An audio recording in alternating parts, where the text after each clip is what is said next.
The NBA playoffs has officially started with Game 1 in the books. Game 2 is going to be this week. I think it's today. Some of the games are today along with Two games are tomorrow. today, yeah. Yeah, we're recording this on Monday, April 17th. This is Cut the Nets, episode 17. We'll be talking about the playoffs, the strange injuries that have been going on in a few of the Game 1s, upsets, as well as, the usual suspects and how Game 1 wins with each team. Yeah, I'm Jeremy, I'm Brian. and this is Cut the Nets. Morant. Oh! A jawbreaker! Goes by Bull. Oh! Drops the sledgehammer! Good bucket. Kobe Bryant on a rack attack! A piece of it. Wade. Wade going right. Giannis Antetokounmpo over Chris Middleton. It's a physical game. Vicious slam in the face of Kawhi Leonard. Explosion, the finish. Down to three, down to two, it's a three. Good! Good! He got it! James Harden, a flamethrower! This guy's unbelievable. He is so fun to watch. So, welcome, guys. We have Rob and Eric. We'll be talking about the NBA playoffs. Game 1 is concluded. Guys, I guess we'll have to start off with the three games that were relatively easy to predict who would win each game. Let's start off with the 76ers and Brooklyn Nets. Anything to lay out with that? I mean, Joel Embiid is Joel Embiid. Honestly, I didn't really watch the game that much. I kind of was left it by the wayside and kind of thought, okay, let me check the score on Twitter. They won Game 1 handily, pretty much. Well, to Brian's, I presume joy, that the Nets are probably overmatched here in this position.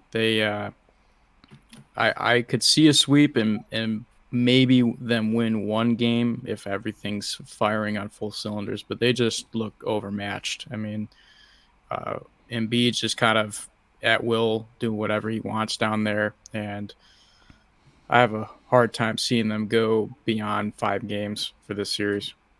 Yeah, I mean, to answer your question, Rob, I hate both teams, so not really excited. Actually, I'm Tri-state area, yeah. Yeah, I'm excited one team got blown out, but I mean, I actually did watch this game. I was hyped for the playoffs. My Knicks played later that day, so I was trying to check out the early games, do some little second round scouting potentially. But I think the only storylines for this game was Brooklyn Bridges, Mikal Bridges popped off, dropped 30 points. But yeah, this game was painful to watch. Joel Embiid was double teamed, and he still had 26 points. And I think what was the key to the success for the 76ers was, I didn't know this, but they have the best 3-point field goal percentage in the league, and they showed it. They shot 48.8% from three, was 21 from 43, which is a new playoff single game record. And the reason they got so many three opportunities was because double teaming Embiid, and he was just kicking it out to the open players. I believe. Yeah, Tobias Harris had 21. James Harden had 23 and 13. Tyrese Maxey had 13. Paul Reed had 11 points off the bench. 76er role players were definitely helping out. And, the Nets didn't even shoot bad. They shot 55% from the field, 44% from three. The problem was just they couldn't – the Nets' biggest problem was they had 19 turnovers to the Sixers' 8. And then they just couldn't figure out a game plan of how to stop Embiid. It was either you focus him and you double team him, and then they're taking 43 threes, making almost half of them. Or you try to guard Embiid one-on-one and limit the threes, but then he's just torching you.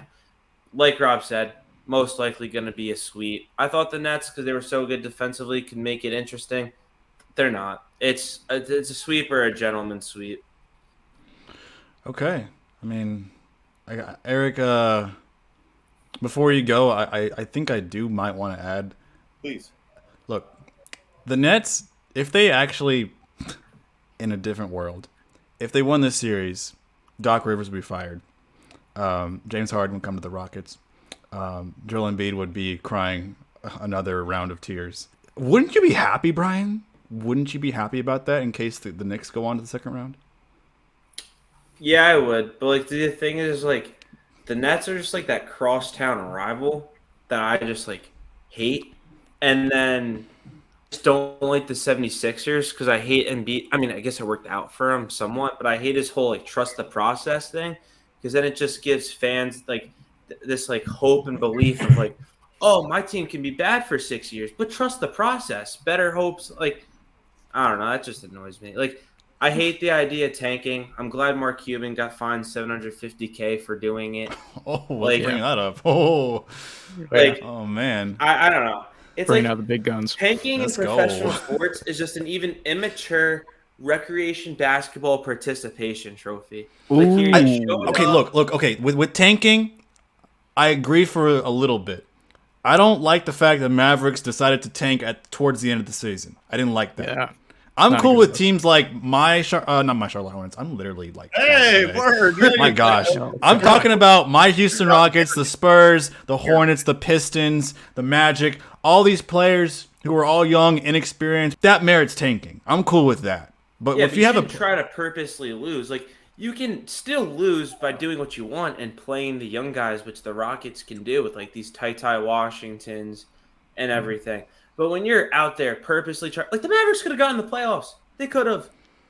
Yeah. Yeah, But they just chose to purposely do tank. you think that in a business decision, do you think that it would be right for them to go for the playoffs, make the play-in, and then lose the first round or lose in the play-in, and then not be able to get that top 10 pick?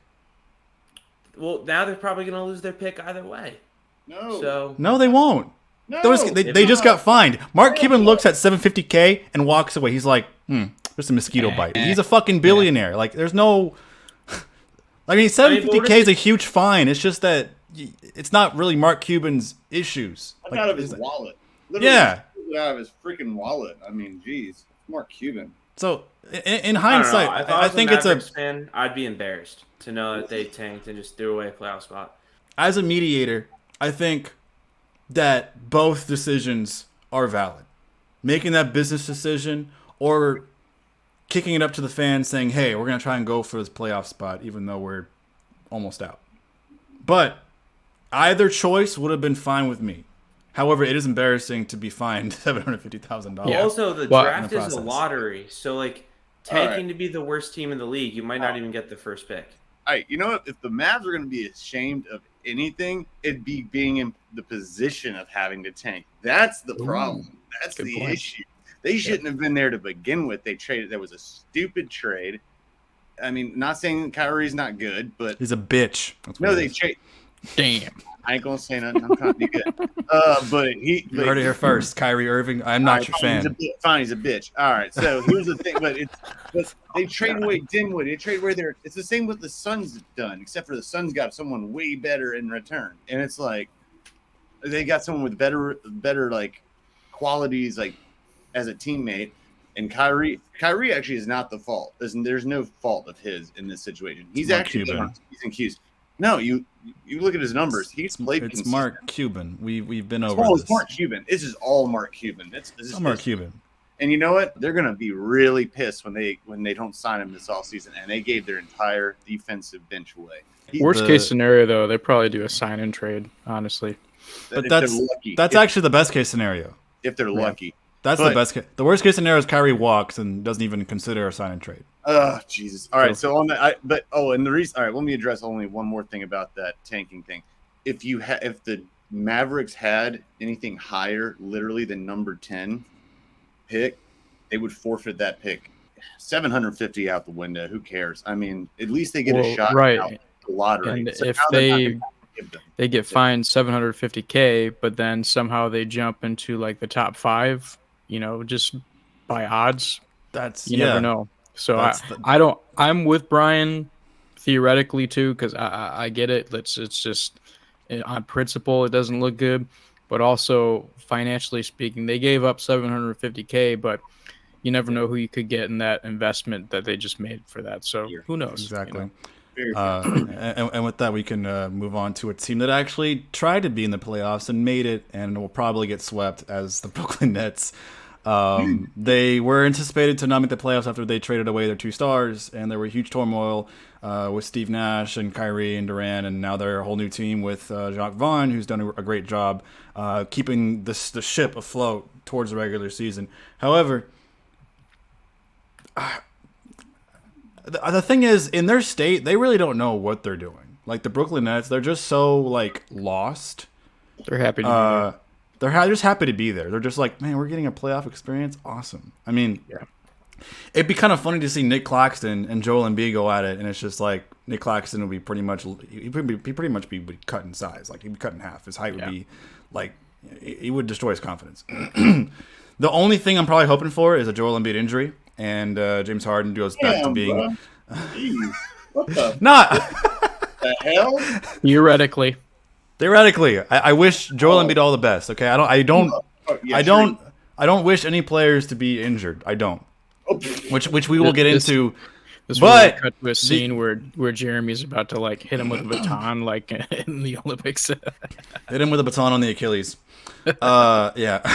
No, but the thing is, if an injury to the Sixers were to happen, then the process would be complete bogus. It just wouldn't like believe the process is like believing that I don't know that the Greek gods are real or something.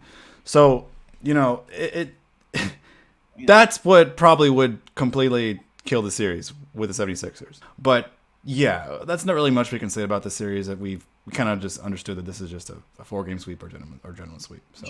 Yeah, bro. I want to point out, Jeremy, you have literally dismissed. You have wished injury upon someone, and then you dismissed a religion. I want to point that out within 30 seconds. I think I have a concussion right now. My head is just not on straight today. I just want to point this all out, Yeah. I went to a cookout yesterday, so Point it out. Damn, you just like when you did that, like your whole brain, Rob, you just the fingers like matched like the diagram. Which one here? There we go. Rob got All right. He's got an egghead. Let's move on. Right. Let's talk about the Hawks and Celtics. Again, this is just a no-brainer. The Celtics dismantled the Hawks handily, 112-99. Could have been a lot worse, but the Hawks, I mean, they're just happy to be there. They really need to readjust and redo their roster. I don't think they should trade Trae Young. I feel like Trae Young's just having a down year, which is my opinion. I feel like he just needs to get back in the gym and hit some shots and, not be a little bitch and actually work well with Quinn, because Quinn Snyder's a good coach. Yeah. Yeah. I think too. No, go ahead, Brian. I was just gonna say, yeah. I mean, the Hawks did not play well. Scored under 100. Lollipop Trey had just 16 points. Shot 17.2 for Wait. Lollipop? Yeah, did you not see that meme where they take like a lollipop and like I'll have all like the little like scrawny hairs on them? That's Trey's hairline. What flavor? Is it like a blow pop? Is it a Tootsie Pop? Is it a definitely a blow pop. Sour. Something soft like that. something soft? Oh, so like a sweet fruit, like a little sweet. Here, I'll show you right now. Hold on. Yep, there it is. Oh my god. That's his hairline. I like the hair on the left side where it just kind of sticks out like alfalfa like, on the left side. Oh my god. And then there's like a bunch of like a whole lot of hair on the right side. Like it looks like a splat. That's what it looks like. Yeah. But I mean, shooting 17% from 3 isn't going to get the job done. Celtics also had 3 scores, each scoring 24 plus, and Derek White, Jason Tatum, and Jaylen Brown. Derek White even played great defense on on Trae Young too. Yeah, I saw Jaylen Brown's highlights, and I'm just manifesting. Brian, you gave me the best laugh I've had today. That was great. I hadn't seen that one yet. That was awesome. No, we appreciate that, Brian. But what we more will appreciate is the fact that Jaylen Brown will be a Houston Rocket. I hope. Season. I believe it or not. Of course you do, Brian. You're a Knicks fan. Yeah, but I hope for different reasons. Well, You're trying to get everyone on your damn team. Y'all are just tripping. Get out of here. The Celtics are my least favorite team in basketball. Obviously, you're a New York fan. Like what? That's so No, obvious. like it should be Brooklyn, like technically, but I just have bad beef for the Celtics. They ruined my first ever Knick game. You should go to Chicago. That's right. Okay, wait. Okay, we can talk about your first ever Knick game that you got ruined because of the Celtics. Yeah, so later. I was probably somewhere in middle school. It was my first ever Knick game. They played the Celtics in like 2014. It wasn't even when they had Garnett, Pierce, and Ray Allen. Like their best player was Brandon Bass and Jared Sullinger. Oh, this was like 20. Damn, this is like 2016, 2015. Yeah, something. No, earlier. Yeah. I think it was like 2014, 2013. Good. When I hear Jared Sullinger, I think of NBA 2K15. That's what Yeah, it and the is. Celtics weren't even that good that year. But it was like we didn't have Melo and whatever, and it was at the time their second just worst. two bad teams. Yeah, just at two the really time- bad teams. At the time, it was their second worst home loss in franchise history. Now it's the third, but it was so bad. The Knicks lost by like 45.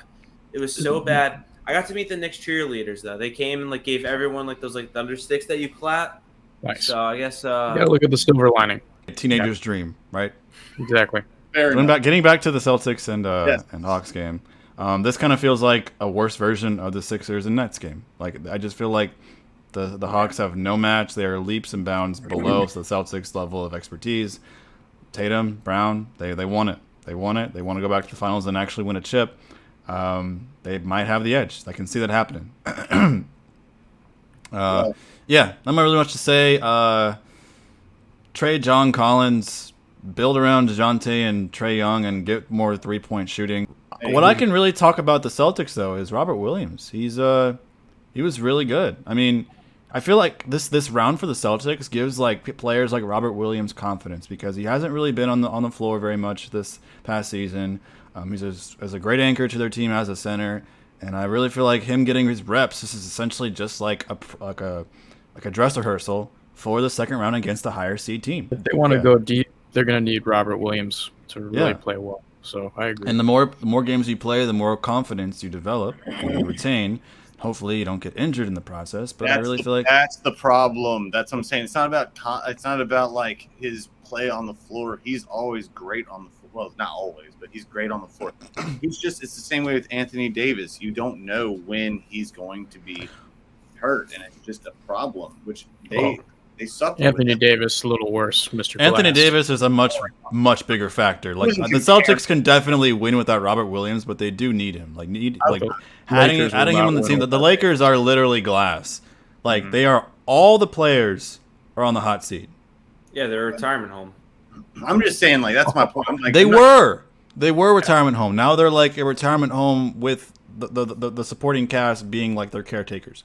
Hachimura isn't that old, and neither is Job. On top, they're the caretakers. They got Vando, Hachimura. They've got D'Angelo Russell, Malik Beasley as the caretakers. Austin Reeves.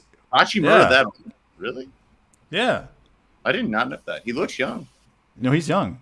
He is young. That's what I said. They're all the caretakers. Eric, listen.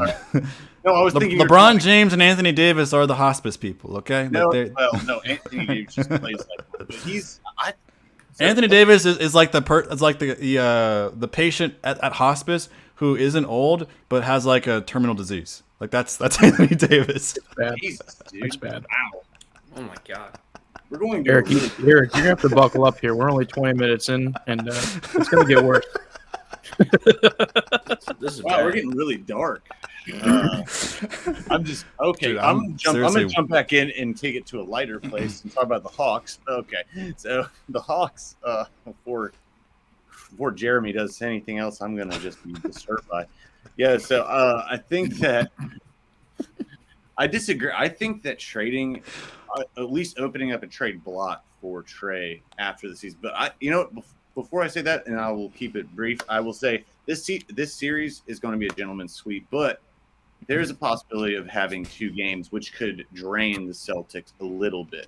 I think that because I think that they have very similar qualities, but they're like Celtic light. They're like the Celtics light. Like for sure, like they have guard. Explain, please. I will. I shall. They have a guard-driven team or starting lineup, and they're fast. They're young. They're not nearly as good as the Celtics with Jaylen Brown and Tatum, but at the same time, they're backcourt heavy compared to front court heavy. And I think that the speed of that team is going to push the Celtics in certain situations. It just depends on the foul trouble that they can get them into, and that's going to come to Trae Young or Murray taking it to the rack and getting foul calls, putting them in the bonus. I think that's going to be a very big thing. And Capella is a huge factor to that as well with rebounding. That's what got them past the play-in game. So I think that but against the Heat, like the Heat don't have like the Heat won last game. They don't have big men.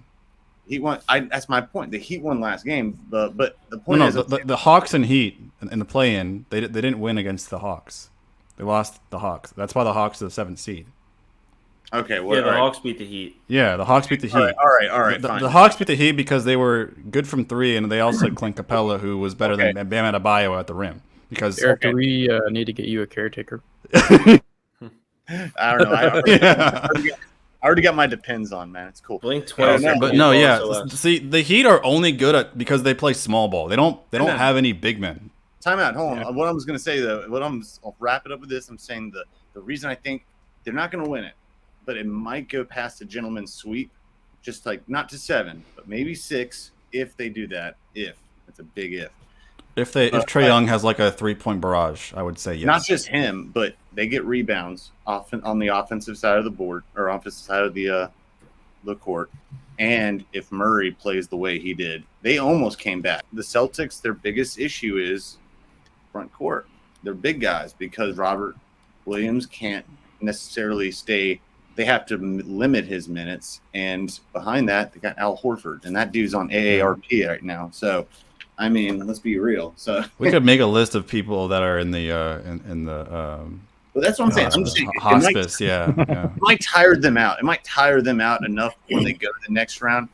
They might be a little bit. Well, they got to rest the energy on Jason Tatum and Jaylen Brown and Marcus Smart and Malcolm Brogdon, and But the thing is, the more you do that, the more you'll be taken advantage of by the other team's big men. Because yes, you're right. The Celtics don't really have a big man either, besides Robert Williams, who is injury prone.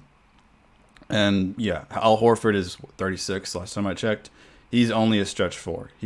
He has like those fountain of youth moments where he blocks shots and he starts to flex on them a little bit, and then everyone's just like, "Oh, Al Horford's a beast on the defensive end." Giannis eats him like cookies, man. It is like done. Once he gets down there, I mean, Giannis eats everyone like cookies, but I mean, especially like someone that's a back to the basket, which is rare these days. Yeah. Other than that, I feel like this is pretty much a sweep, a gentleman's sweep. Or Eric, you might have a point. They could go to 6 games if the Hawks use their big men more. Let's move on to the Nuggets and Timberwolves. I don't really see any sort of disadvantage the Nuggets have against the Wolves, because again, they're just another team that's happy to be there. They don't really have a good rotation. Their chemistry's really off. Towns played horribly. Absolutely horribly in this game. And I mean, Jokic didn't even score that much. Like his assists, and he had like 14 rebounds or something, and like his assists. Yeah. Like he didn't have like a triple double. He had a single digit assists. It was all Jamal Murray and Michael Porter Jr. Aaron Gordon played pretty solid too. Yeah, Aaron Gordon too. Yeah. Like, dude, the Nuggets, I mean, I don't think that they are like finals bound. I still have the Grizzlies. We'll get to that. But the Nuggets and playing the Timberwolves, if you're the Nuggets, is basically playing a G League team. To be honest, well, that's just to chime in there though. At least with our roundtable article, I decided to make things interesting because I know we had some similar outcomes here and there throughout our article there, but I do think the Nuggets, contrary to your point, Jeremy, I think they can make it to the finals, but there's going to be a lot that has to go right, and I think the path is going to depend on the path to the finals too. So, but if the Nuggets are going to get there though, these types of games where Jokic doesn't have to be the primary focal point of the offense, where he's mainly distributing, they're going to be tough to beat. If Porter Jr., Murray, Gordon, and then some of their supporting casts like KCP, Bruce Brown, trying to think who else they got, but they're tough. I mean, they've got a deep bench, but it's all going to come down to how they execute. But I see this being a full sweep. I don't think Full the sweep. Wolves take a game at all. All the other series, I would say that every other team has a chance at least taking a game. I don't see the Wolves taking a game here. No. Yeah, I mean, Cat kind of disappeared in the playoffs. I mean, good for Michael Porter Jr. though, because everyone he had a great game. Because everyone's saying with all the injuries he's gone through, could he be labeled as a bust? If he's healthy, like Rob said, depending on the path, I think the Nuggets have a great shot at getting to the finals. But the Timberwolves too is losing Jaden McDaniels is way bigger than it seems because he's a great defender and he's the one that could hold his own against guys like a Michael Porter Jr. and Aaron Gordon. So without McDaniels, there's not really because Gobert's a good defender and he had a fun game. But you take him out of the paint, you take him off the perimeter, on a pick and roll, He's he's a sitting toast. duck. He's getting diced. He's irrelevant. Yeah. So I think it's a gentleman's sweep. I think the Timberwolves will somehow find a way to take a game. But like Jeremy said at the beginning, the Nuggets don't really have a weakness that the Timberwolves can utilize. So Yeah, not in this case. And I really have not much to add on this. It's literally this brief is the Nuggets are going to sweep them. Not a chance in hell that in my opinion, at least that the Wolves are going to win a single game. They might come close to maybe one game because they're overmatched, as you all were saying, and they look shook. And it's not just the fact they look shook; they don't have the depth that the Nuggets have. The best depth in the West, arguably. But how far that takes them, depending on their matchup with whoever, depending on who they're matched up with. I mean, that's a whole different story, and I don't want to get all into that. But this series, Yep. they're gonna get eaten alive. Let's move on to a more meatier subject. Let's talk about the upsets, the so-called upsets in this game. Let's talk about the Lakers and Grizzlies. Guys, this game was probably one of the more entertaining games I've ever seen. Definitely meatier. It was pretty entertaining, I'll say. With the whole Anthony Davis can't feeling his arm, with John Morant re-injuring his hand, Rui Hachimura had a 29-point game. No one never saw that coming. You had Austin Reeves, AR-15. He's getting better and better every time I see him. And if LeBron James says he's a really good teammate, that gives you all the confidence you ever need. Oh yeah, as a player. Bad man. Not much production from Dylan Brooks on the offensive end. Desmond Bane had a really good game. I'll say. He had a very, very good game. Good. Jared Jackson had a very good game too. Also, yeah, Jaren Jackson. Almost forgot about him. Had a very good game too. When you guys saw Anthony Davis not feel his arm, what were your thoughts? I thought he was done. I thought he had You saw my text to you. I said, and this is where I'll go with it. It's just I thought he had dislocated his arm, and when I texted you and Brian, actually, I said, "All right, if they're gonna when he came back in, they popped it back in, shot him, and then they shot him with something, and he's good to go. Now, how he's gonna be in the rest of this series, that's a whole nother story. That's all I'm gonna say. Okay, That's what I was thinking. interesting. Yes. I was just kind of oh, not again. Yeah, not again. Yeah, no. I always have hope for players who have those freak injuries when they're really they can't feel something or it doesn't look significant. However, if it's a non-contact injury or if it's a leg goes sideways, I'm yeah, you're done. Yeah. With Giannis, having a contusion, I'm he'll be back. With Davis, yeah, he's glass, but I didn't think that. Like I said, like Erik said before, he may have dislocated his shoulder because it just didn't seem like it was a significant injury to me. It just felt like he was going to be back maybe either the next game or right after the break. He just needs to get some ice on it, make sure to get the swelling down. It's going to be a little ginger for the next couple games, but he should be all right. I had my doubts. Let's put it that way. Yeah. So with John Morant potentially out for Game 2, what do you think the Grizzlies need to do in order to take the even the series. Well, you know what's interesting think- about that Oh, go ahead, Rob. is I think it might have been last year, or there was stretches this year where the Grizzlies actually had a better record without Morant. I don't remember the specifics of that, but there were times I believe that. where without him on the court, they actually are a better team because they move the ball better and they have, I would say a multitude of shooters, and you've got Jackson. So they overall probably play better fundamental basketball with Morant out. Now, obviously, you don't want him out, but I think they'll be able to hold their own, but it's going to be tough, and it's really going to be heavily dependent on the Lakers supporting cast, how well they play, because I think Desmond Bain in his press conference was talking about Hachimura's game, and obviously played out of his mind. He was stroking from outside, just looked very confident, but can he duplicate that? Can he play that type of game a couple games in a 7-game series? I think Reeves is here to stay. I think he's going to continue to play at this kind of level, but Hachimura I think he's going to be a bit more up and down in terms of his fluctuation in play. But the Lakers supporting cast is going to have to really come up big to come up. I would say to beat the Grizzlies, number one, but to really compete with them. But I think with Morant out, though, I definitely think that they're going to play better fundamental basketball, but we'll see how the Lakers can respond to that. I got the stats. I looked them up very quickly. Perfect. I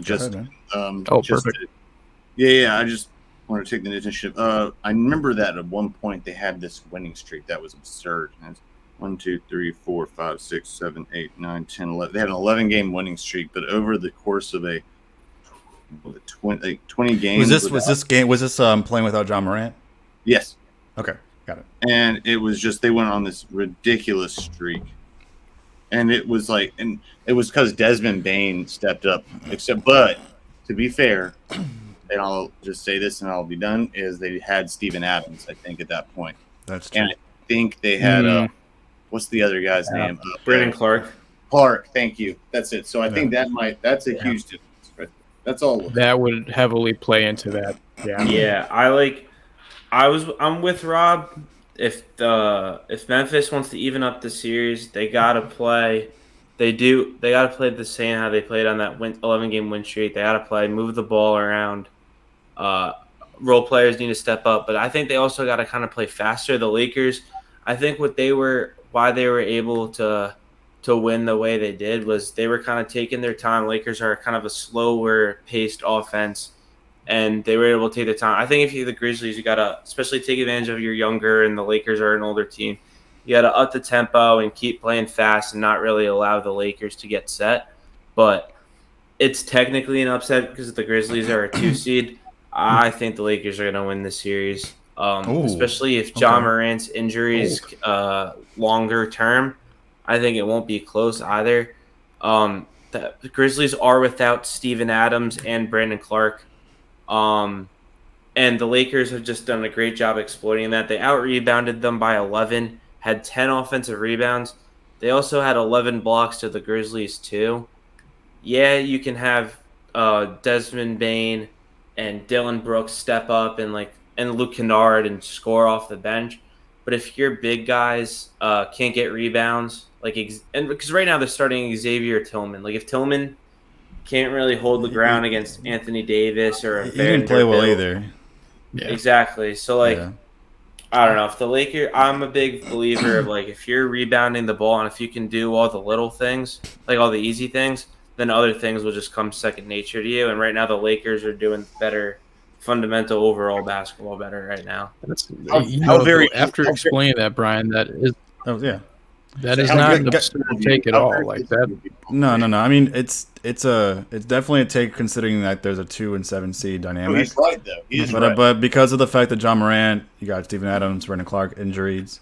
I mean, we're not even sure if John Morant's injured for the whole series, so he's just doubtful for game 2. Dude. But you see his arm, his hand. I think that they should really rely on more shooting. I think that they really need to insert Tyus Jones more often. Tyus Jones is a point guard, starting point guard level player. Very underrated. He's the best backup point guard in the league. Like, you got Tyus Jones out there. Luke Kennard needs to hit more threes. He needs to be more associated in the offensive play calling.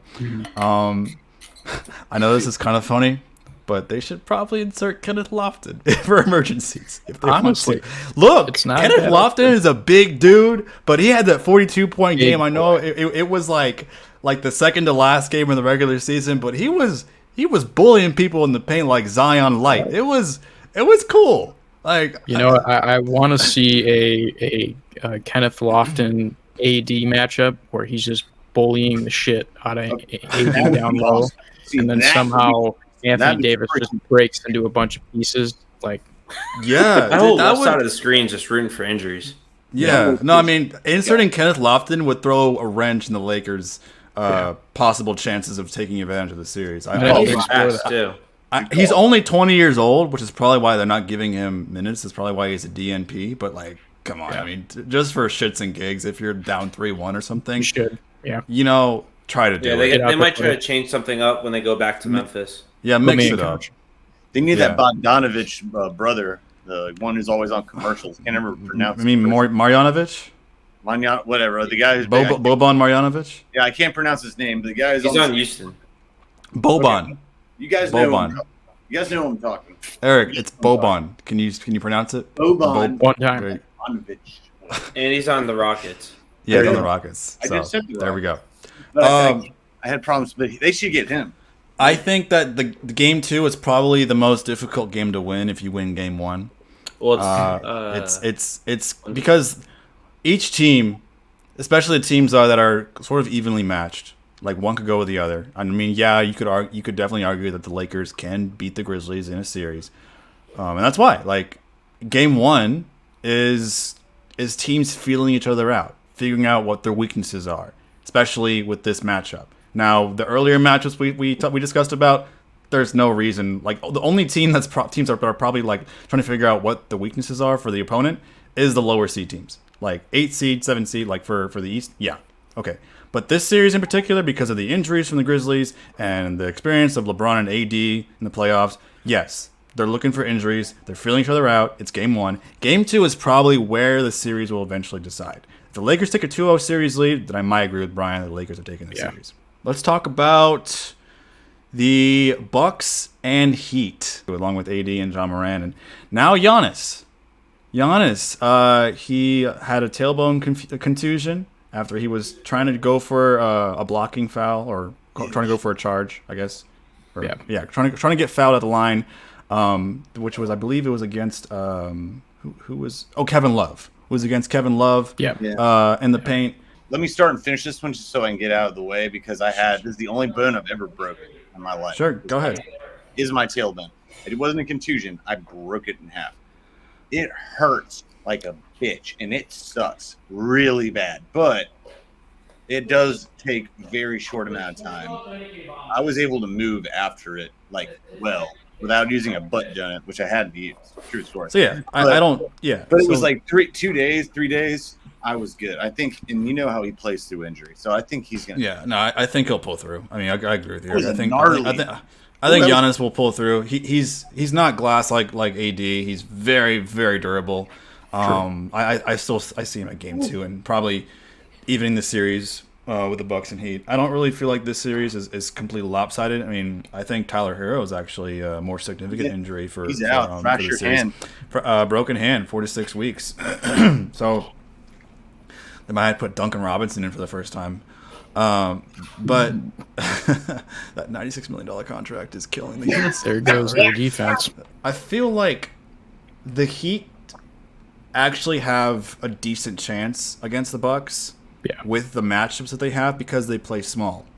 The Bucks don't have Giannis, so the Bucks, what they really need to do in game 2 is play small as well. They can't play the same game plan because of Giannis, obviously. They got to play more small. When I looked through the stat line for the Heat and watching some of these highlights, the Heat had, I think, 5 to 6 guys in double figures. So the scoring is relatively balanced. Now, Jimmy Butler had a great game. I think he had 35 points. And obviously the the driver to the Heat's success is Jimmy Butler. But if they've got now losing Hero is a big blow, but you will have a similar type of shooter, at least in Duncan Robinson, as Jeremy mentioned, but he's a traffic cone, unfortunately. So I think they'll DNP him. I don't think he's going to play. yeah, I don't think so. But, Oh, the rest of the lineup, though, I mean, they're very well balanced. So I think they're going to give the Bucks a lot of trouble, especially if Giannis isn't 100%. If the Bucks allow the Heat to have a balanced scoring, then the Heat win. They have to really minimize that and only allow maybe one player to go off on the Heat's roster. Yeah. That's the game plan that the Bucks have to do, like in order for them to even the series and win convincingly. But I mean, like, Jared, to your first point, like the Bucks don't even necessarily have to go that much of like a small ball game. Like, I'd imagine if Giannis for some reason had a missed game too, the guy that I actually interviewed 2 years ago, Bobby Portis, would step in the starting lineup, and he's a very formidable player. He's not going to win it, but he's a Sixth Man of the Year candidate. Mm-hmm. I think obviously Bobby Portis, even though he had 21 points, can't replicate the athleticism or the offensive abilities as Giannis. No one but can. I think that no one can. But the defensive pressure is still there, where the Heat would kind of, I don't know, because like the Heat, obviously they won game one, but if depending on, like, I don't really know how they can replicate the scoring for Tyler Hero, because he's the type of guy that like doesn't even necessarily need the ball in his hands. Like, he's a team friendly guy, and he'll just shoot when he needs to. There's not really anyone on that team that can like replicate that. Like, Caleb Martin's good, but like he's not that type of shooter. I mean, who knows if we'll be able to get another 18-point game from Kevin Love. Kyle Lowry disappeared. Duncan Robinson got 6 minutes in that game. He might even be a DNP. Yeah. You got Max Strus and Gabe Vincent to probably, anchor the whole 3-point barrage, because Max Strus was incredible from the 3-point line. So, he might have one of those games again. I mean, yeah, he's bound to go off for sure, but there are also games where he might not. I mean, he might be cold from deep. So yeah, I mean, he had like 6 threes against the Bulls in that playing game. Yeah, Brian, preach it. Preach the gospel. Which was painful because he used to play for the Bulls. Preach the gospel, bro. Everything he said. I don't have anything to add. He did everything. Let's do Warriors and Kings. Ooh. Warriors and Kings. Eric, that's why we have you on the pod. Let's talk about it. What did the Warriors not do to lose this game? Like, what could they have done better? Are you asking me, or is this like a? I'm asking you, Eric, personally. Oh, you're asking the me. other Eric. Yes. Sorry. All right. Well, keeping it brief and concise, I will go ahead and just cut to the chase. The Warriors didn't do a lot wrong, except for the fact that they missed more 3-pointers they have in a decade. That's one of their biggest issues. But you can't count on that as a thing to worry about. Plus, the Kings, DeAndre Fox, man, what a monster! De'Aaron Fox. De'Aaron Fox. De'Aaron Fox.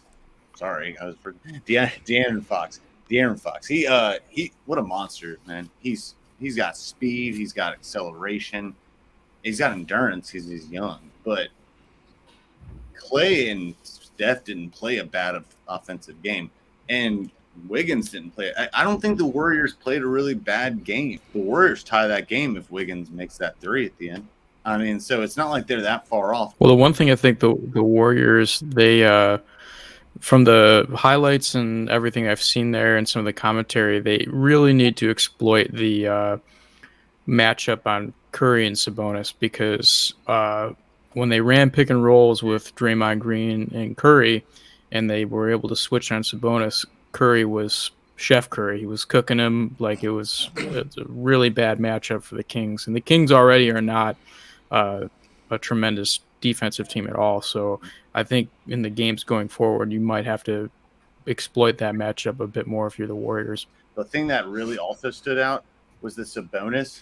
had a very tough time near the basket.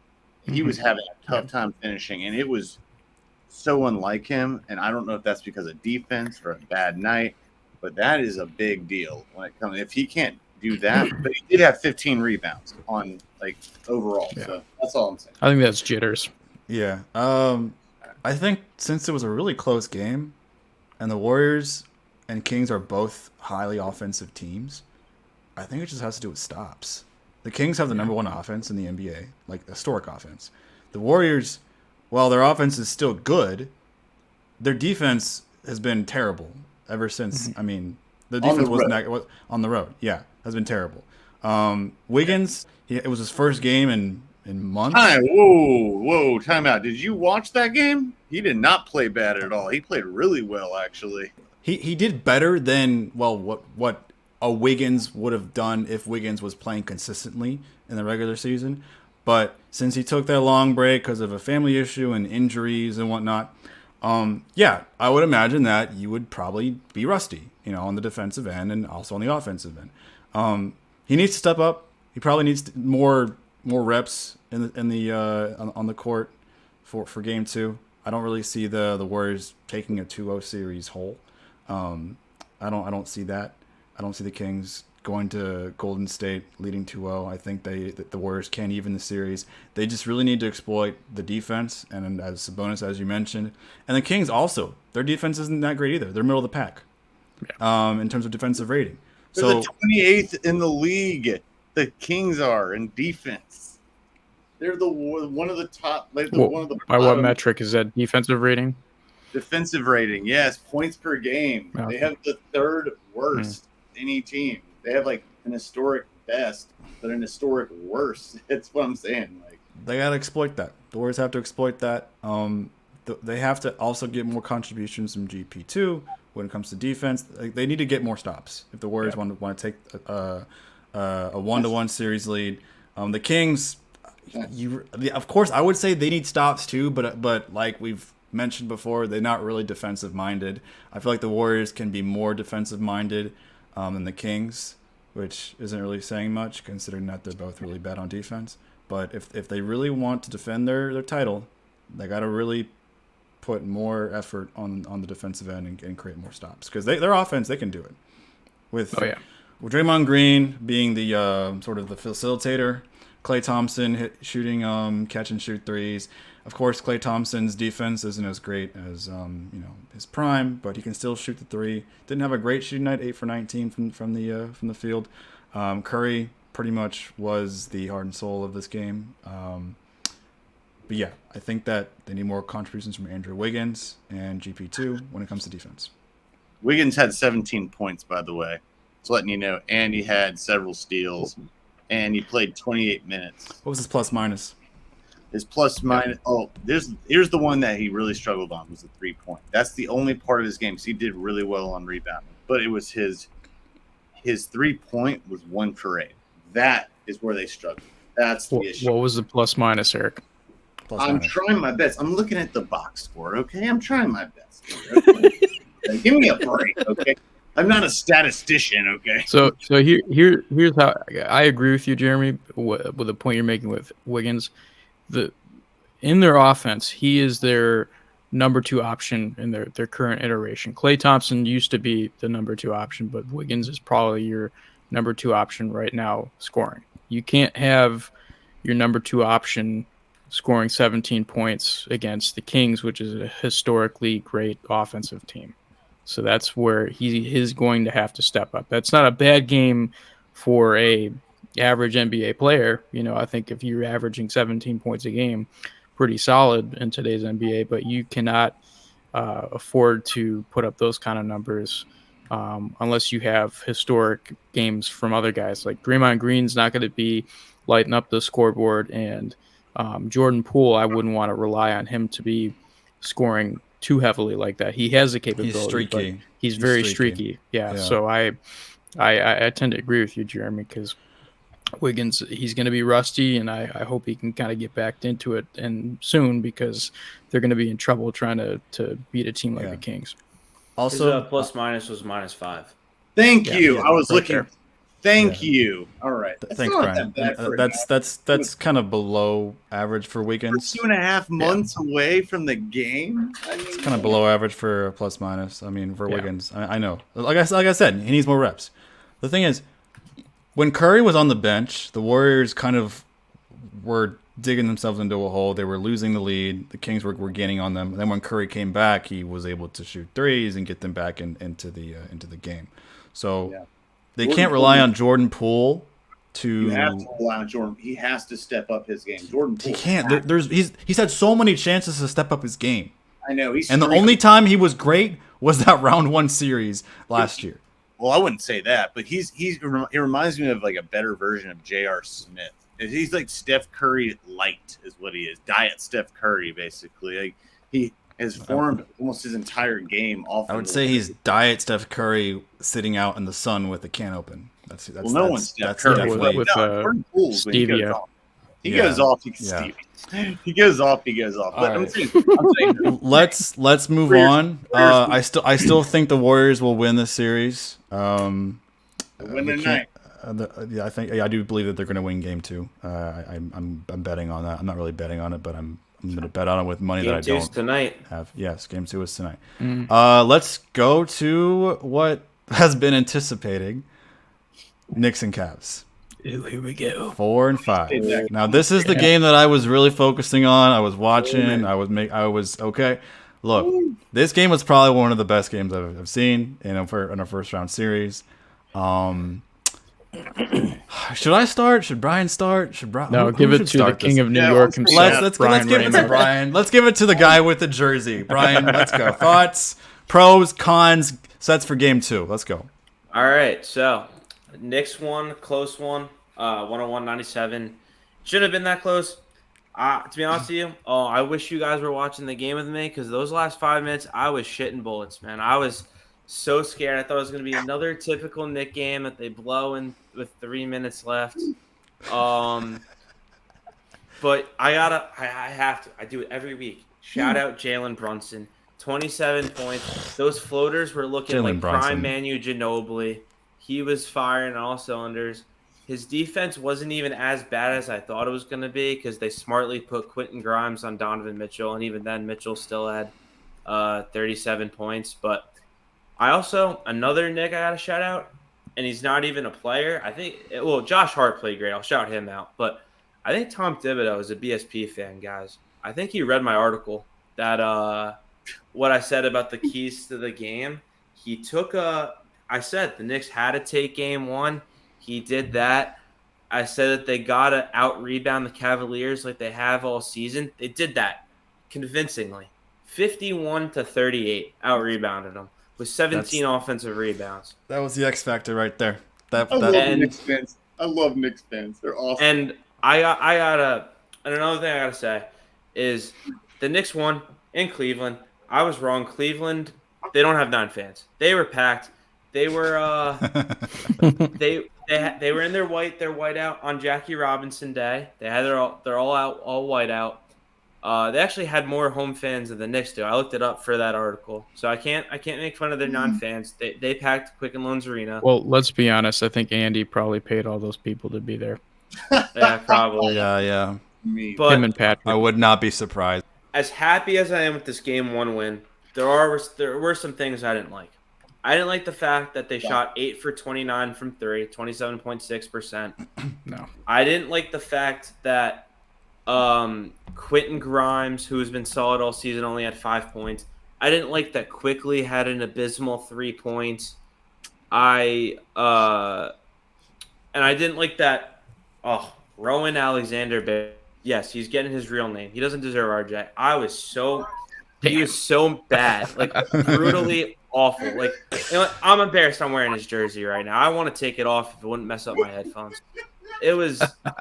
We overpaid him. Did Erik leave? Is he like crying? Yeah, he's dying. Ridiculous. It was actually unbearable to watch. But you know what? With those 3 players playing as bad as they did compared to how they did in the regular season, we still got the win. So that's a little reassuring because those guys, I think they'll step up and play better basketball. I mean, Rowan Alexander Barrett, has to play better. He has to. Josh Hart, he stepped up off the bench. 17 points in that clutch 3. He had that spark plug just like he did at Nova. He's a winner. But you know what? Unfortunately, he sprained his ankle. His status for game 2 is questionable. This is where Barrett has to step in. But you know what? Also, getting on the Cleveland side, I mentioned Mitchell played great. But you know what? I found a new least favorite player in the series, and it's Isaac Okoro. He has once he retires from basketball, he has a great career in acting because, man, he won an Academy Award Oscar last night. And then with all those flops and drawing these outrageously bad calls, Cleveland, that they had to spend their salary cap money on the refs because they're not paying many people. And then Isaac Okoro has the audacity to say that Jalen Brunson has antics on the court that allows him to draw fouls, nodding his head back, falling on the ground when not a lot of physicality is used on you, falling on. And meanwhile, Brunson sunned Okoro on this one play in the first quarter. You know what that sounds like, Isaac Okoro? You sound like a soft player. You sound like you just went to the store and you got your pregame Butterfingers, hit the weight room, man up. Don't be mad that First of all, Brunson doesn't even do that type of physicality where he runs at you. If anything, he steps back and just hits fadeaways in your mouth. Not as soft as a New York Cinnabon, am I right? No. Yeah. I honestly want to know how Brian would feel if the Knicks lost this game. Just I want to see his attitude because I know he's pumped up. I know they haven't won seriously, whatever. I got it. It depends on how the loss happened. I'll be honest with you. If the Knicks blew that game, I'd say, Jeremy, find someone else. I can't be in it. I won't you can't be in the podcast. I won't have it. New York fans kick so much ass because they just care and hate so much, and it's so funny when they it's just great. But to answer the latter of the question, I do have to say though, if they want to win game 2, which I don't think they're going to, I think they don't have enough time to figure out how to adjust from losing Josh Hart. Yeah, he's Barrett's out. gonna have to play better. Grimes gonna have to play better. I think what they're gonna do is I think the starting lineup is going to stay the same, but I think they're going to have to rely more on quickly. You might even see Grimes. Actually, what they're going to do is I think they're going to move quickly to start. I think he's going to play shooting guard, and then Grimes would move to small forward. But I think Grimes would still guard Donovan Mitchell because even though Quickly is an above average and underrated defender, I think he's just too small to try to guard a guy like Donovan Mitchell.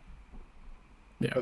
Well, I was talking to Jeremy before we started the podcast here that I think Quickly is going to be the key to the Knicks' success in this series because if he and now with Hart out, they lose that defensive presence. But if Quickly's playing well, and I don't think he's going to have another 3-point game like that. I think next game he's going to get more. He got a lot of minutes. I think 24, 25 minutes in that game. But I think he's going to throw up a 20-piece tomorrow night. And I think the Knicks still might take it.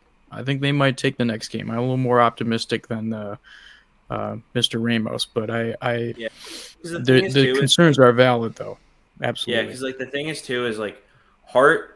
He sprained his ankle like Randall did, but it's to nowhere near as the severity as Randall. And Randall looked fine, more than fine. He only had 19 points and 10 rebounds. But for someone that has a bad ankle and he probably wasn't 100%, he definitely did his role and looked good.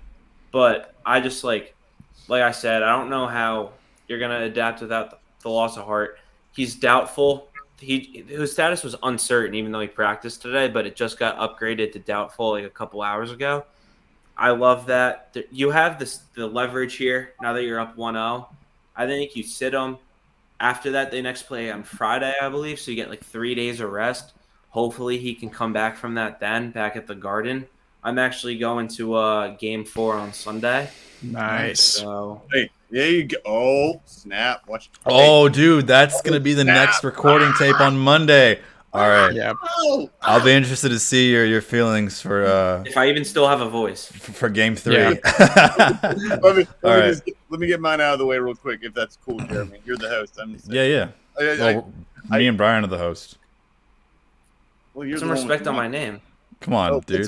put some spec on his Brian. Okay, every episode that Brian goes on a tirade, this video gets way better. That's true. Actually, no. I love New York fans Okay. so much.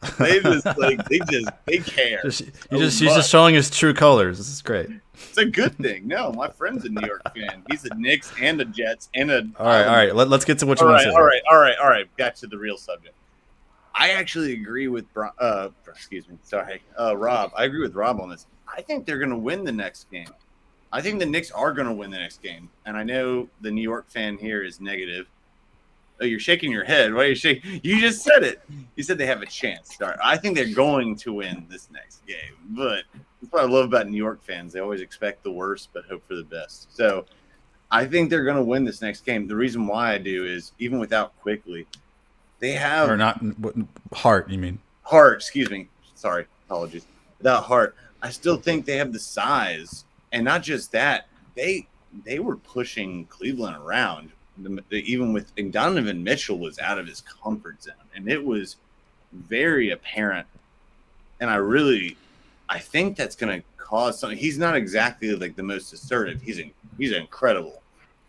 Donovan Mitchell's incredible, but he was out of his comfort zone. And if you take him out of it, I mean, I think that Jalen Brunson right now is on a way that he can, if he gets off the dribble, maybe get a little bit of pick and rolls, move to the middle or move to the paint. I mean, I'm not a Knicks fan. I think the Knicks can win this next one. I think they're going to win this series. It's going to be a 6 to 7 game series, but it's going to be a dogfight. That's what I'm saying.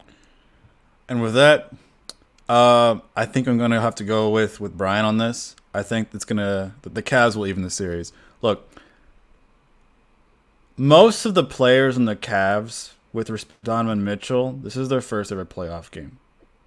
They had jitters. Yeah. They weren't able to gel well as a team. Sometimes you have that, and then you have players like Josh Hart, who embraces the bright lights as his first game in the playoffs. That was his first game in the playoffs. I thought it wasn't. I was like looking at Josh Hart's career. I'm like, oh shit, he's played on the Lakers, but he got traded when AD came on the team.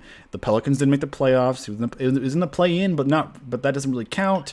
So yeah, this is Josh Hart's first game in the playoffs, and he did not disappoint. Now, with Josh Hart being doubtful for Game 2, that brings some concern for the Knicks. The Knicks played the Utah Jazz 2.0 in Game 1, and here's why. Donovan Mitchell was he scored the most points, but he did it on the most shots. He had 30 attempts, and the second player that had the most attempts was Evan Mobley and Darius Garland, who both shot a combined 11 for 26.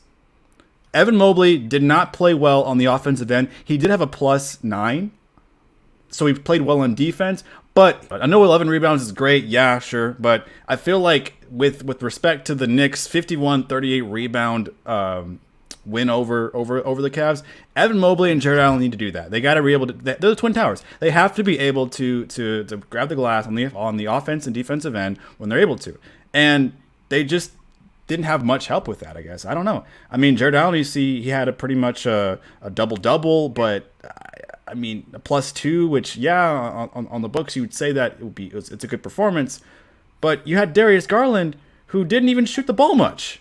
He was 7 for 13. Yeah. Darius Garland, an all-star, shot 7 for 13. That's probably good for like a 26-minute game, but he played 43 minutes. That's fair. Yeah, you got to. It's a very fair point. It's a very fair point. Oh, my bad. I was just gonna say you brought up a great point that I forgot about too. Is like Andy even mentioned it on the pod last week when we talked about the series. The Knicks depth. The Knicks seem to have more depth than the Cavaliers, and if the Knicks can win with a not 100% Julius Randle, who only played 34 minutes, a Jalen Brunson who only played 29, and an RJ Barrett who played 31. Like, that's reassuring because it seems like the Knicks can win when their top three, their big three, isn't even playing that much. While the Cavaliers, like you said, with Donovan Mitchell taking way more shots than the other team, they have to overuse and gas their guys to even be in the game because Jared Allen played 43. Donovan Mitchell played 44. Darius Garland played 43. The Knicks can get these fresh bodies in who probably aren't 100% when it's a gruesome 82-game series, And that could be why so many injuries are happening, because it's this gruesome series. Now you up the intensity with the playoffs.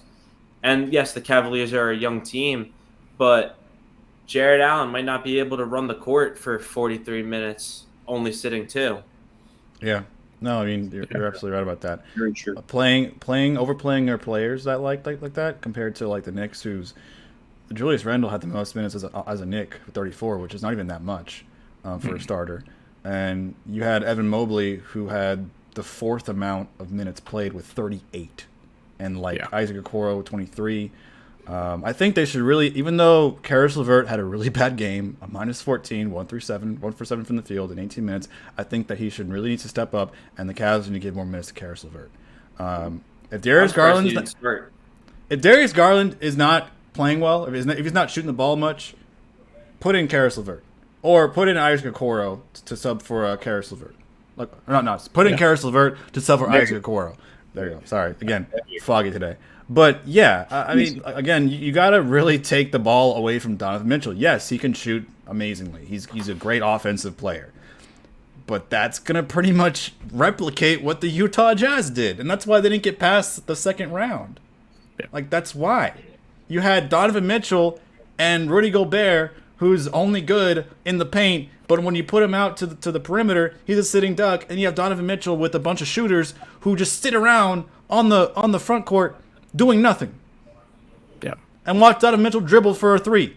That's ill-advised. It's heavily contested. No, you can't do that. You have to distribute the ball. Garland and Mitchell are below average defenders too. So I mean, they're just. You're relying on Allen and Mobley to really put defensive pressure, and if they're kind of jittery and they're just not with it, now I think they're gonna. I think the Knicks still can win Game 2, but I do think that there's a good chance the Cavs take it. I think they're gonna come back and they're gonna be a little bit more composed. But they should be more balanced. I think they're gonna come in more balanced for Game 2, and with the loss of Josh Hart for Game 2, I think that the Cavs are gonna take advantage of that and be able to hopefully distribute the ball more in offensive possessions, not have Mitchell take 35 freaking shots, have Darius Garland and them both share the ball equally, and give shots to the small forward, whether it be Karis or Isaac Okoro, and give more open shots for Evan Mobley. Don't have Evan Mobley have to take contested shots all the time. It's just about moving your feet. The Clippers game last night, it's the same thing. It was the Suns moving in on the last play, and everyone's just planted on the ground like they're concreted to the floor. They just sit there waiting for the ball. We can talk about that. Let's talk about the Suns. That's a good transition. It's a good transition. That's the last team we're going to talk about. It's the same thing with the Cavs. I'm just saying, just move. You got to move around. Well, with the Suns and Clippers, the Suns don't have much depth. They don't. No. I mean, Torrey Craig is probably their best bench player. Yeah. We started in bubble hero T.J. Warren. Yeah, he started, and that's why they have no depth, because usually you would put Torrey Craig as a 6th or 7th man in the rotation. For them to have to gut their entire defense and bench for KD, which, okay, in hindsight, it's a decent move, and KD is a really good team player. Your bench is suffers from it. Your bench suffers from it. So with the Suns and Clippers game, I have to really give a shout out to Ty Lue. I really think people don't give credit to him because he knows how to use players. He knows how to use his players. I mean, with Paul George out, he pretty much makes the team like the Toronto Raptors. You got Kawhi Leonard pretty much taking the stage and bringing back a vintage performance, 37 points. I mean, just unstoppable. He was shooting pull-up J's from the restricted area, from the three-point line, from the free throw line, from the elbow. He was just carving up the Suns' defense. It was just amazing to see. I kind of felt like it was before Kawhi Leonard had that ACL injury or that Spurs injury, and it was nice to see. Russell Westbrook, even though he went 3 for 19, he had a really good defensive game because Ty Lue knows how to use a player like him. He's not going to use him as a second unit. Thank you, Frank Vogel or Darvin Ham. And make him a facilitator for a second unit. He's not like that anymore. That's not who Russ is. Russ is an energy guy now. He needs to be placed in a position where he makes those high leverage, high energy highlight plays that really impact the game in a positive way for his team. So yeah, Russ didn't shoot the ball well, but he can do the little things. And that's exactly what he did. That play where he grabbed that rebound, I think one-handed, comes down, hooks around, and then like threw it off Booker going out of bounds. It was a block. I was just like, It was a block, and he like deflected the ball at Booker's legs. Yeah, and eventually putting the ball in the Clippers' way. It was awesome. Yeah, and there was another play too where he closed out, I think, off of a screen, and he's kind of coming around the screen and coming backwards to try to get to Booker, and he closed in on Booker, and I think he didn't quite get a piece of the shot, but he put enough pressure on Booker in the mid-range to alter it, and he's going to do that. Like Westbrook, as you said, Jeremy, is all energy at this point, so even if he's not shooting well, if he's not finishing at the rim, if his defensive effort is there, that's going to give the Clippers a huge advantage because they're already deep as is. They've got Norman Powell, they've got Bones Highland now, which he came down hard, I think, in that game. But they're just, and then with Kawhi Leonard, like, they're going to be tough, and the Suns may not get out of this. They may not get out of this series, let alone, get to the finals like a lot of people have projected them to. This is going to be really tough for them. It's going to be a huge test. Yeah, I want to bring up. Jeremy made a good point, like talking about their bench, or lack thereof for the Suns. Their bench in Landry Shamet, Jock Landale, who I've never even heard of, and Bismack Biyombo combined for 10 points. Norman Powell with the Clippers outscored the Suns bench. Like, that's going to be a huge deal breaker. Let me also address that the average minutes besides Landry Shamet for the Suns for the bench, the average minutes played was 5. Wainwright, Okogie, Bismack, Landale, and Terrence Ross. They're basically playing a 6 to 7 man rotation. They're literally just playing their starters. Yeah, and Landry Shamet. It sounds like a UNC basketball team. Right. Oh, whoa. Also, Landry Shamet was a -14, which that was a delayed reaction there. No. I was texting back. I was actually. Did you do that just to piss off Erik? Yes. No, I'm a Carolina fan. I'm just annoyed that that? they basically ran a 6 or 7 man rotation. You just triggered Erik. Gotta call his caretaker. I was looking caretaker. The Suns, as I said through Onside Take, shout out.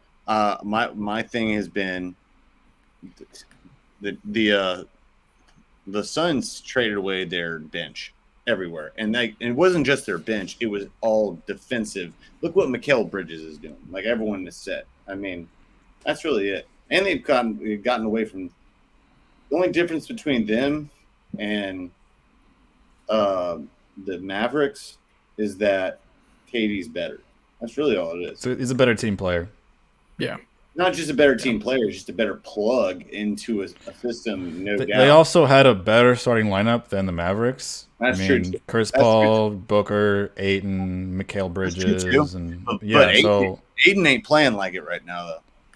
Nah, he's kind of not really playing up to his potential. No, he's soft. He's playing very serviceable points for a number 1 overall pick. Very serviceable. He's always played soft. In the postseason. What I do think the Suns need to do in order to win Game 2 is, well, KD needs to be healthy, and he only shot 15 shots, and he played 45 minutes. God damn! I mean, like that's zero in the last 5 minutes. Yes, but they need to have KD take more shots. Torrey Craig, he went 9 for 12, but like he's not gonna go like 10 for 13 every game. You got to have Torrey Craig ease out the shots a little bit. Chris Paul needs to take more threes, I feel like. I know he's not like the Chris Paul that he used to be, but he needs to take more threes. Ayton, well, you really can't do anything with Ayton. I mean, he's just going to do what he does, and he's not going to just do anything better or worse. Again, he's serviceable. Ayton would be a number 1 option on like the Detroit Pistons or like the Charlotte Hornets. Just saying. No, he ain't. He would be the number one option. I would take Mark He would Williams. do the. He's the kind of player who would have stat padding seasons. That's what he would do. That's DeAndre Ayton. I would take Mark Williams over DeAndre Ayton right now. Yeah, well, because he's on the Suns, and the Suns, well, they are a playoff team, and they have What? No, I said I would take Mark Williams over DeAndre Ayton any day of the week. If you put DeAndre Ayton on a team that is mediocre or below, he would be the best player on the team. Nope. I'm crossing my face. I'm like, nope. If the Suns continue to use a 6-man rotation and not use any of their bench, okay, then they have to be able to rest their players accordingly. Okay, I mean, KD 45 minutes. This is game 1, by the way. Like the only time you have. The only time you have a player like play over 45 minutes is like game 5 through 7. You have no bench. That's what it is. Well, that's what I'm saying. Like if they're going to go with a 6-man rotation, they have to rest their players accordingly. They can't just have their players on the court the entire game. Look at Mikal Bridges' numbers. Like you got DeAndre Ayton playing only 33 minutes. Yeah, compared to his other team. I'm not counting Torrey Craig because Torrey Craig is a bench player. Even though they're starting him. With the Clippers, Kawhi Leonard can play 42 minutes in his sleep and do well. Yeah. Like that's like I'm not going to say that 42 minutes for Kawhi Leonard. He's well rested. He's very well rested too. Injury, well rested. Why haven't we talked about Eric Gordon? Why haven't we talked about him? Legend. He was really good this game, shooting from deep. 7 for 14 from the field, 3 for 7 from deep. Hit impactful shots, especially a really sweet 3-point shot at the very end of the fourth quarter to seal the deal for the Clippers. Like he was good. He was very good. He still got it. He's a beast. Very very good. I just heard Eric Gordon is also coming to the Rockets next season. Yeah. Dude, Brian is on one. Dude, you just ruined my my take, man. Like, come on, what's wrong with you? Sorry. I should kick you out.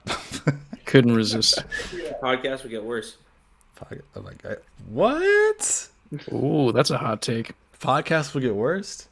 Worst? My God, dude. Oh no. Yeah. Honestly, I think it would get worse because Eric would be talking the entire time. Let's talk about the bench too of the Clippers. The Clippers bench plus minus was an average of 13. You had Plumlee with a plus 16, Highland with a plus 13, Mann plus 13, Norman Powell with a plus 11. I will say Norman Powell was really good in this game too. Had really clutch points. Mason Plumlee is having a phenomenal season too. I'm telling you, thank you. Double season. That's amazing. I've been saying this. All right. I know you have. Come on. I think the Clippers should really consider playing Robert Covington more. I mean, he had a DNP, and if they want to win Game 2, they really got to utilize more of their bench, and they can because the Clippers have a great bench. Ty Lue is a bench player coach champion. He is so good with players on the bench. He knows how to utilize them. Yeah, they're deepest bench outside of the Nuggets in the Western Conference. It's going to help them. Definitely, third best coach in the NBA right now. Yeah. Who do you guys think has Game 2? Clippers or Suns? I think the Suns take it. I feel like the Suns have to stay alive. Yeah. What about Paul George? Do you think that he'll be back later in the series or in the next round if they advance? Next round. He's back next round unless it goes to 7. But I'm also going with Clips this round, the next game. I'm going with Clips, actually. I think Kawhi Leonard has to be able to perform as well as he did in Game 1 for the next 3-4 games in order for the Clippers to advance. Kevin Durant hasn't won a playoff game until Steve Nash hugged him. Ooh, God! Damn, that is a stat right there. That's a basketball cheese touch. The jinx. The basketball. Brian is on one tonight. Brian, this is why we need you. If you leave, this podcast would never work. Oh, I'd never leave. He's like, wow, oh man. Is that all the teams we have? Do we forget any? We have covered. I think we need to play the game. Every single playoff. All right. Awesome. Let's look at Game 2s for today. That's Wait, what? Let me see. Just Game 2. Maybe a Game 2. Hold on a second. Give me a second. Eric, calm down. It's the Warriors, Kings, and then the Nets are playing right now. The Nets are down by 4 against the 76ers. It's first quarter with 3:22 left. Warriors and Kings. Johnson has 7. Okay, Cam Johnson might be able to save this Nets game and actually even the series. If Cam Yeah, Johnson also plays a well, 7. if Cam Johnson plays well along with Mikal Bridges, because we know he will play well, the Nets might win this one. Oh, excuses. Cam Johnson needs a 40 piece. He really Hey, does. Brian, Carolina fan. What's up, bro? You got Yes, sir.